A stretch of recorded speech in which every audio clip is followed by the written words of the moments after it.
There's no feeling more intense than starting over.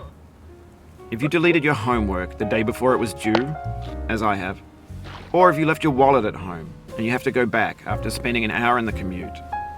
If you won some money at the casino and then put all your winnings on red but it came up black.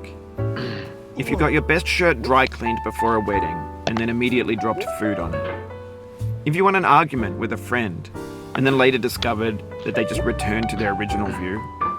Starting over is harder than starting up. If you're not ready for that, like if you've already had a bad day, then what you're about to go through might be too much. Feel free to go away and come back. I'll be here. Alright, thanks for coming with me on this trip. I'll understand if you have to take a break at any point. Just find a safe place to stop and quit the game. And don't worry, I'll save your progress, always, even your mistakes. This game is a homage to a free game that came out in 2002, titled Sexy Hiking. The author of that game was Jazuo, a mysterious Czech designer who was known at the time as the father of B games. And B games are rough assemblages of found objects. Designers slap them together very quickly and freely, and they're often too rough and unfriendly to gain much of a following.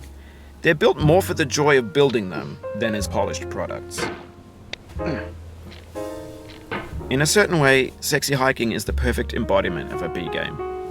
It's built almost entirely out of found and recycled parts, and it's one of the most unusual and unfriendly games of its time. In it, your task is simply to drag yourself up a mountain with a hammer. And that act of climbing, in the digital world or in real life, has certain essential properties that give the game its flavor. No amount of forward progress is guaranteed. Some cliffs are too sheer or too slippery.